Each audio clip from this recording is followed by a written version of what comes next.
नमस्कार सर्वांना. श्री स्वामी समर्थ. जय जय स्वामी समर्थ. मी रंजना पाटील. माझ्या चॅनलमध्ये आपले स्वागत आहे.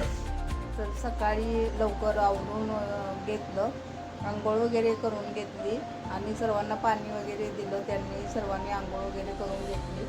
तुळशीला पाणी वगैरे घालून घेतलं. सूर्यनमस्कार केला, देवपूजा केली आणि म्हटलं आता नाश्त्याला करूया. तर नाश्त्यामध्ये मी आज पोहे बनवले होते.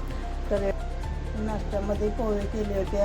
आज काही घरी कोथिंबीर नव्हती, त्यामुळे मी आज घातलेली नाही कोथिंबीर.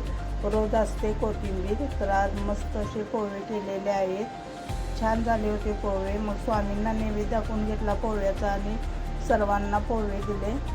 पोहे खाऊन वगैरे झाल्यानंतर सर्वजण आपल्या आपल्या कामाला गेली आणि मी म्हटलं आता मग स्वयंपाकाची तयारी केली. मग आट्टा वगैरे मळून घेतलेला आहे आणि पावट्याची आमटी केलेली आहे. तर हे बघा, ही पावट्याची आमटी केली. मस्त अशी पावट्याची आमटी केलेली आहे. हा घरचाच पावटा आहे. मळ्यात खूप पावटा लागलेला आहे, त्यामुळे पावटा आणलेला होता.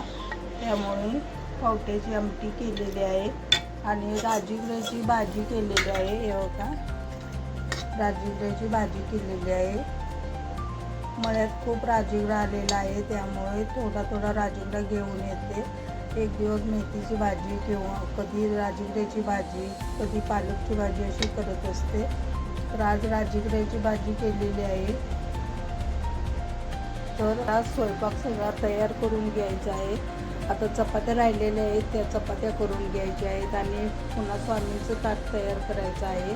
11:30 वाजले की स्वामींना नैवेद्य दाखवायचा असतो. तोपर्यंत सर्वजण मळ्यातून येतात.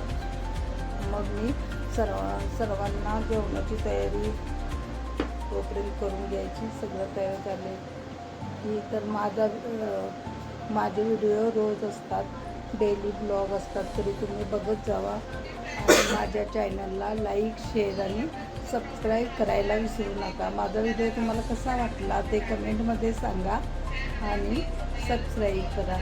श्री स्वामी समर्थ. जय जय स्वामी समर्थ.